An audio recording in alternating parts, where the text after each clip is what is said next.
Thrive is made possible by the Miracle Channel family and their generous donations. Wherever there's an incredible value for others, a love for others, that is where people just thrive.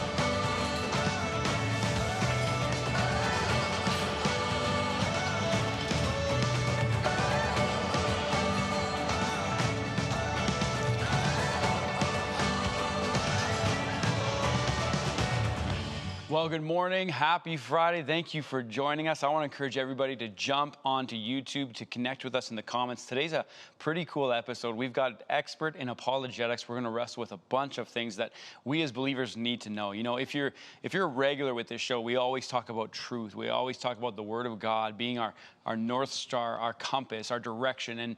And that's something that we will never change. We'll never back away from. And I want to encourage every believer to just get to a place where they know the Word and know it well. Something you'll see me always talk about, and I'm saying this to the people who are not the regulars, people just joining us. You know, we just got broad distribution into the East Coast to 2.3 million more homes, and so we're now from sea to sea. And so for anyone who's maybe just bumping into us and seeing us for the first time, welcome. You'll notice I always talk about our devoted devotional, and it's this devotional you can get by paper copy, sent to your door just like this. They're awesome, they're beautiful, they're simple, and make sure you can get that, but you can also get the digital version. So you can call, you can follow the link online here that you see on your screen, and honestly, that's so that you get the Word of God into your heart, into your mind every day. It's the verse, it's always based on that, and it's from a preaching and a teaching that you can just honestly make real to you and just get yourself in the Word of God. As I said about today's show, I'm joined by Steve Kim, Director of Apologetics in Alberta, here in Canada for Apologetics Canada. Sorry, there's a bit of a tongue twister there. Welcome to the show. Thank you for having me. Yeah, it's a wonderful thank you for pleasure. joining us. Yeah. I'm excited. Like you and I, as we sat down in the green room, there was just so much synergy there in words and thoughts and questions. We connected really well. It's always fun when you connect with someone who knows the Word well. It's one of my favorite things to do as a pastor, and I think we as believers need to get to a place where we know the Word and know it well. So I wanted to ask you about the word apologetics. I've heard it in one of somewhere I was watching you say, because most people think like apologetics, apologizing. Why would we need to apologize? What does it mean? But yeah, so where does that come from? Yeah, so apologetics, I know it sounds like a very Canadian discipline, right? Like, what are we apologizing for in Canada this time? Yeah. But the word actually comes from 1 Peter, or at least it's found in one place it's found in is 1 Peter 3:15, where Peter says, always be ready to give an answer to, well, I should actually back up because there's a really important beginning part. Yeah. In your heart, set Jesus apart as holy, always being ready to give an answer to anyone who asks you for the reason for the hope that is in you, but do it with gentleness and respect. Wow. That word to give an answer is the word apologia, which means to answer. And that word actually is still used, as I understand, to this day in the law courts in Greece. Wow. When, for example, the lawyer speaks in defense of the defendant, that is called apologia. And so the idea behind apologetics is, well, why do we believe what we believe? And can we actually give an account for that to anyone who asks? So what got you interested in this? Like that's a big thing to take on. And it's not just a quick like degree here. Like it's like a very serious study. Right. So I grew up in a Christian home, and so I just uncritically had inherited my parents' faith. And so there was a process in which I had to own it. Mm-hmm. And so that really, apologetics played a huge part. Just to give you a short version of it, I went to a public high school where most of my friends were atheists and agnostics. They didn't believe in God. But the funny thing was almost all of them had come from some kind of a church background. Yeah. So when it came to Christianity, they had this been there, done that mentality. And I'm sure a lot of our viewers here can... Almost everybody I've bumped into, Yeah, and can resonate with this when I say that because of that attitude, perhaps, they never asked me questions about my faith, but they would always make comments within my earshot. But at the same time, I wasn't really equipped to answer any of these things. And these were questions that I was wrestling with too. So what I came to realize later is that I was really intellectually undernourished. Yeah. And so when I think of apologetics, I think of it as the intellectual care for the soul. Jesus said, love the Lord your God with all your heart, soul, mind, and strength. And in some Christian circles, unfortunately, that mind part tends to be neglected sometimes. And we're not just emotive beings, we're also rational beings, and we need to feed both. Yeah, absolutely we do. And so that drove you to Christianity. Well, sorry, that drove you to apologetics eventually. Yeah. But in that process, did you question if Christianity was even legit? Yeah, at that point? Of course. Of course. So it is when you start raising questions about things that you had just taken for granted. And for me, that was, when you go to church, you take it for granted that God is real, morality is objective, because without objective morality, what is sin? Right? And that, Jesus rose from the dead, and, Jesus is the only way. And then I thought to myself, okay, I'm taking these things for granted, but I never really examined them. Why do I believe them in the first place? Right? How do I know that God exists? Now, a lot of Christians at that point will say, well, the Bible says that God exists, right? Now, that's called circular reasoning, right? The question is whether God exists. You can't just assume that by saying, well, this is the Word of God, which is to presuppose that God exists. So that's called begging the question fallacy. And so I had to really wrestle with that, now questioning. So I questioned these basic assumptions of Christianity over the course of the years. And at one point, I even walked away from my faith and called myself an atheist for a number of months. And I mean, looking back, I was probably more of an agnostic. I just wasn't sure, but I certainly called myself an atheist. And the definition of agnostic is believe in something but not sure? Or what agnostic, there are a couple of varieties of it. One is to say, well, we can't know. That's called hard agnosticism. That's also a faith position, if you will. The person has to give every position is a faith position. If you say we can't know, then you're making a positive claim of our inability to know, so you have to give an account for that. But then the softer agnosticism is the one where we say, I'm not sure. I'm not sure. So I probably fell more in the latter. And one of the things that you and I were talking about, and I want to ask you about the 6 miracles that atheists have to accept in a second here. But one of the things you and I were talking about was just because we don't know the answer does not definitively mean there isn't one. And that's a mistake I think a lot of agnostics make. Is that, well, I don't know, I'm not sure. So because I'm not sure, it's not. And that's and obviously you arose and landed on Christianity.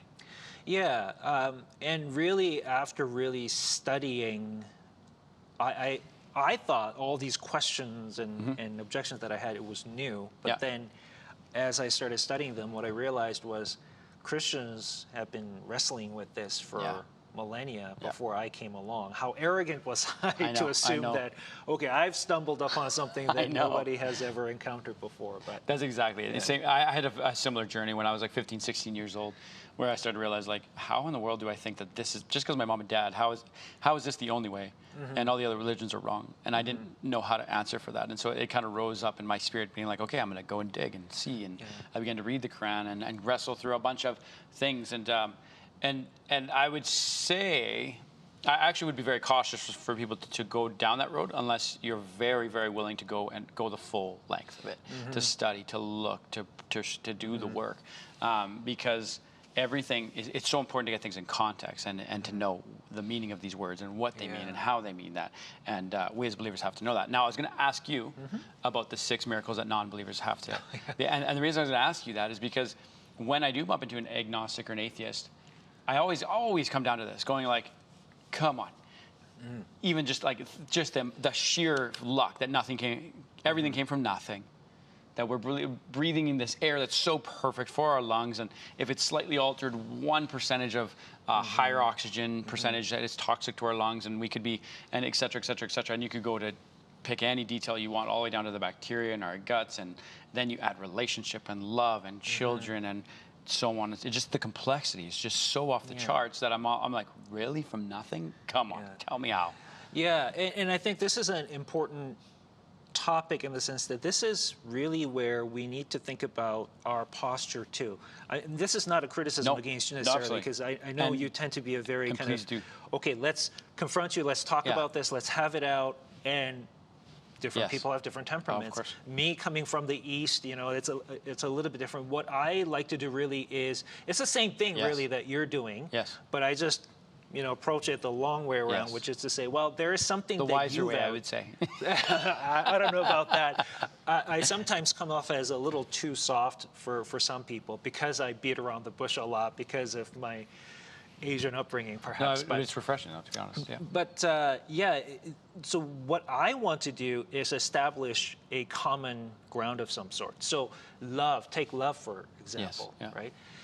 Most of my atheist and agnostic acquaintances that I know, they value love. Yeah. There is something they value and I value. Yeah. So then we're on the same common ground. Cool. So then the question is, okay, what does your worldview say about this? And what does my worldview say about this? And what about some other worldview? What do they say about this? So my challenge to my friends is, so you believe love is real, but at the end of the day, what is it? If your worldview is true, give me an account for that. And if this world is just really nothing more than particles colliding, really at the end of the day, what's happening when you feel that love for somebody is that in your 3-pound gray matter in your skull, there is some chemical reaction that's happening, something fizzling there. Yeah. And that's what we call love. Is that your meaning view? It's nothing really. Yeah. At the end of the day, it's nothing different from if I were to say have, like my body digesting food, for example. Yes. Is that really chemical reaction too? Yeah, on the same level as love. And I think most people recognize, no, there is something real and genuine about love. Yeah. And now from my worldview perspective, I mean, we're not just particles in motion. We are beings with souls, right? We are persons. Being able to love and be loved by, these are all foundational things alongside physical things, but there's also this personhood that is there. So I want to establish that kind of common ground. What is that kind of existential need that you have? Because I am of the conviction that whatever existential need that you and I have, Jesus is the answer. In some way, directly or indirectly, the Christian worldview has the metaphysical resources to account for that. Yeah, for sure, because that is the ultimate defining difference between any other is Jesus. And that I've obviously come to that realization myself as well, because it can answer any and every single question. A lot of religious people have kind of pushed. Actually, I'll say it this way. A lot of religious cultures kind of make it not okay to even ask questions. You know what I mean? Not feel okay to doubt even, or even question some of these things. And so I even remember kind of going through my journey, I just began to not tell anyone because I felt judged or condemned, because I was going, I just want to know why. What's wrong with me? You want to know why? I remember bumping into people being like, a lot of you guys are kind of hypocritical. You don't even really know the reason for a lot of these things. And I would ask about suffering. How can a God who created all this allow suffering to exist? So those are questions I was like, I need answers to.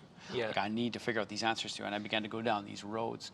But a lot of the religious world, I think, has gotten it wrong by not letting Christians ask why. Yeah, certainly that has been my experience growing up in the church, right? So anybody who's part of a certain group, the group can be very overbearing. And there are some questions that you're not allowed to raise. And it's not just the church. It's not just the Buddhists or Muslims or even secular humanists. We all have that at some level, I think. And certainly when I was growing up, again, I grew up Roman Catholic, and the priests and the Sunday school teachers and the nuns, when I had questions, they would welcome it at first. Right? This is not a dig against them. I dearly loved, actually, when I was in grade 3, I wanted to be a Roman Catholic priest. Come on, no way. Yeah, grade I wanted 3, to go to that's seminary. so young.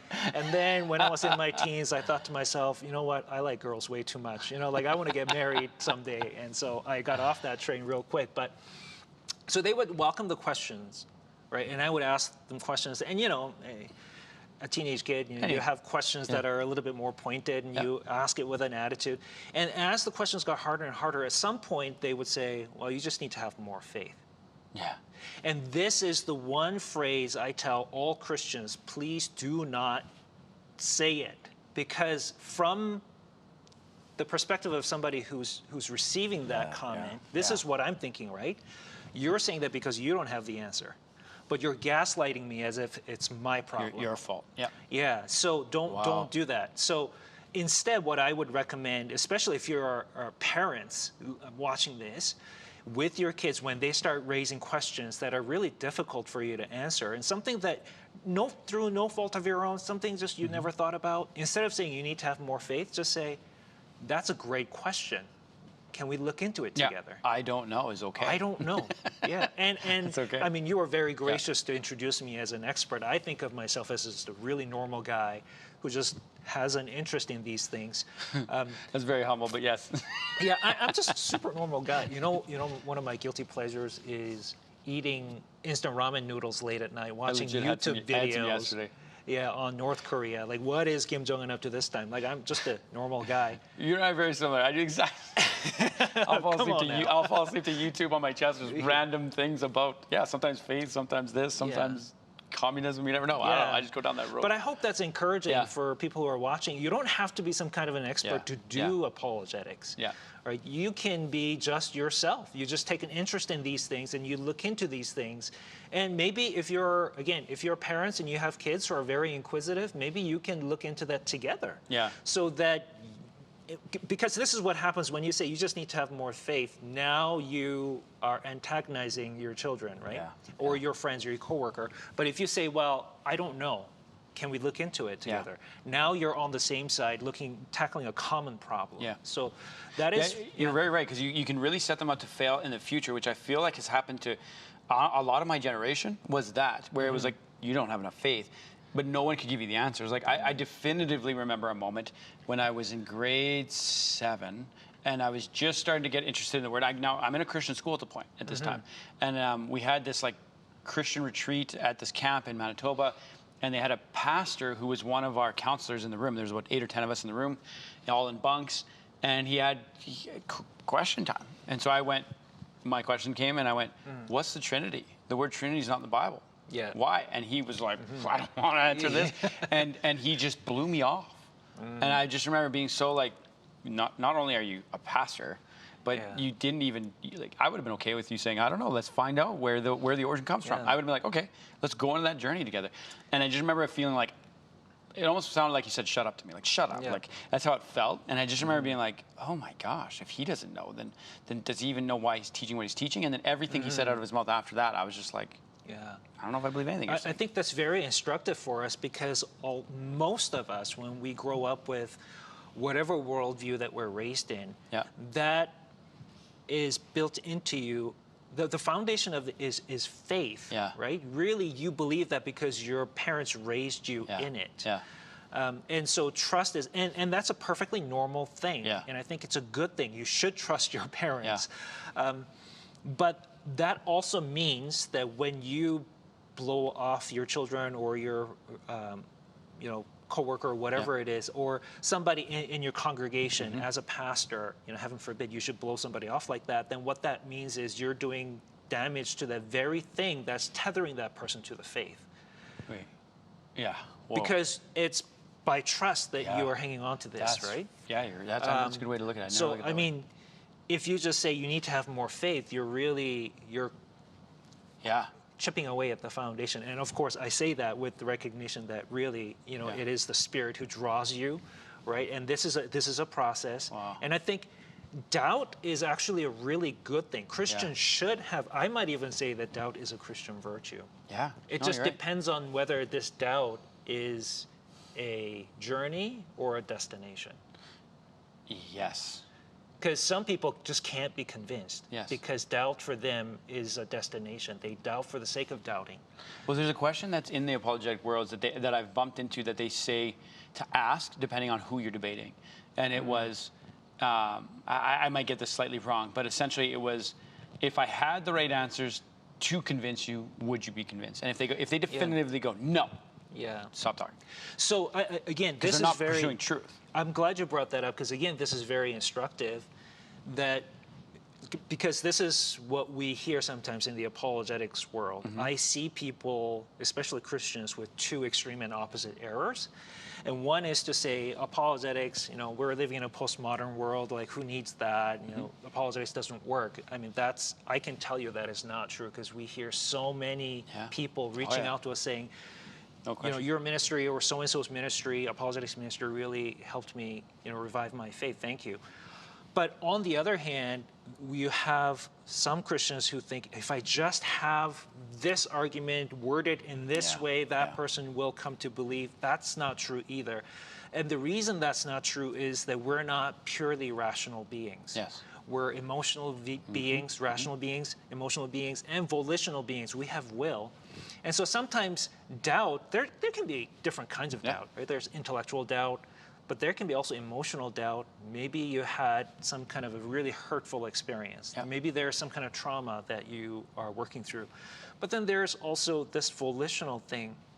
At some point when the emotional doubt festers long enough, it'll turn into some kind of a willful rejection a resistance. of what is being put forward to you, and that's why if you say, well, if I prove to you this is the true worldview, would you believe it? And that if I showed you that Christianity is true, will you believe it? And the person says no. Not that I'm not saying don't ask that question, but when you ask the question and you get that kind of response, it's very diagnostic. Yes. Now you know the problem isn't a rational one, so you approach it in a different way. Yes. So I am a big fan of when you're having any sort of conversational evangelistic encounter, always keep that in mind, that the reason that this person is rejecting Christianity and Jesus might be something totally different than just intellectual reasons. There's so much there. I want to jump back to what you said, that if doubt is not just a destination but a journey. Yeah. That's a very healthy approach to it. I actually am going to use that as a father to my kids, because that's a fantastic, healthy approach to look at it in. It's in the pursuit of truth. It truly is. Like, it moves you. It really does. And like one of the things I think we're seeing also right now that really irks me is censorship. Censorship on like, I understand it in some realms, of course. I'm a father, right? I need to censor what my children see and know, because especially they don't have the brain power to see it and know it. But in the higher levels of government and stuff, when censorship happens, it worries me who's censoring and to what filter. And so like the example I often give is like, imagine if there was a circle and we're all having a talk and a debate, and we're going around going, hey guys, tell us what your thoughts were on the experience we just had. You get your thoughts, and this person starts to talk, and I throw a blanket over their head and we go, shush, don't talk. You'd be like, what does he know that you don't want us to know? And that's why I think we're seeing some form of censorship in a lot of these realms, especially in Canada. And so I think even in the realm of the religious world, if you feel censored, I guess is the parallel I'm trying to relate, to not ask questions or not doubt, but rather be on a journey of pursuing truth and letting doubt be a journey. Go for it. You know, one of my teachers in university was Sean McDowell. So if you you're at all interested, if you guys don't know who that is, go search him up. If you're at all interested in apologetics, you heard the name Josh McDowell, and Sean is his son, and Sean has since become a scholar in his own right. He has written this wonderful book on the fate of the apostles, what actually happened to the apostles. Wow. You know, did they die for their faith? How do we know? Those kinds of things. It's very, very helpful. Cool approach. Wow. Yeah, and now he shares this one story of him really wrestling with these questions, struggling with doubt, and he sits down with his father, who is something of an apologetic rock star in the evangelical world, and he's telling him all the doubts that he had. Like, I'm not even sure God is real, and like, how do I know Jesus rose from the dead? And at the end of that long spiel, Josh told him, you know what, I'm so proud of you, Sean. And Sean's like, have you heard nothing that I just said? You're supposed to nail me with, oh, are you kidding me? You know, that'd be the typical response. Yeah, but what Josh said was, no, this is great, because this means you're taking your faith seriously. And I am convinced that if you keep searching for the truth, you will land, you know, with Jesus. But let's look into it together. Right? And so doubt is actually a good thing. So as somebody who works in this area, and I've served as a pastor for a few years in the Alliance Church, and you know, for example, the youth, right? You know, the ones that I'm not worried about are the ones that are asking really hard questions. The ones that I am worried about are the ones who never say anything and just kind of go with everything. I know. And I'm like, okay, I want to get into your head and see what's going on there. Let's talk about this together. And so doubt is actually a really good thing, as long as it is a process and not a destination. That's very, very profound. Like, that's going to be something I'm going to keep in my family for a long time.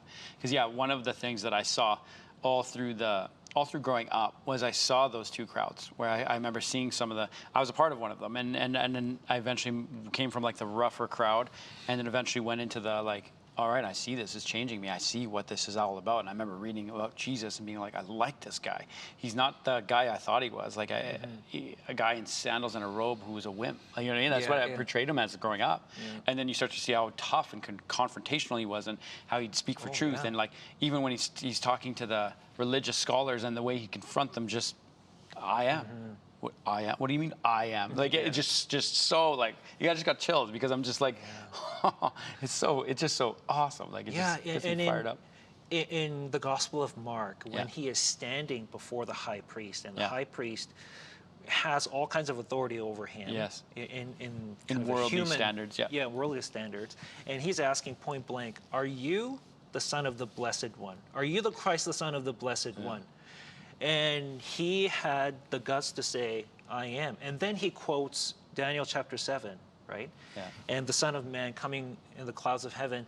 In other words, he's saying, you're judging me right now, but there will come a day when I will come and judge you. Oh my God. And I'm like, that's not a... I know. I mean, what kind of courage do you have to have? That? I mean, Jesus felt fear. I know. I mean, he was, I mean, the Garden of Gethsemane and the prayers. I know. And so, just I mean, he was human. Level. Yep. So I'm sure he felt fear, and here he is saying, this is who I am. That's so cool. And this is what's going to happen.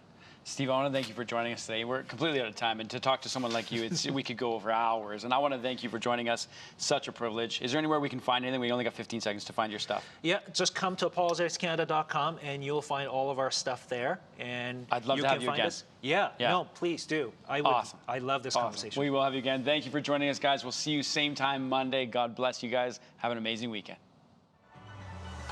Thrive is only made possible by the generous donations of people like you. 100% of your donation goes towards ministry efforts. Call today and make a significant impact in the lives of Canadians. Through your financial investment, you are a missionary to the world. Phone lines will remain open for a limited time. Connect with us now by calling 1-800-815-6513 or visit miraclechannel.ca/thrive to leave your comments, prayer requests, and praise reports. Together, let's thrive.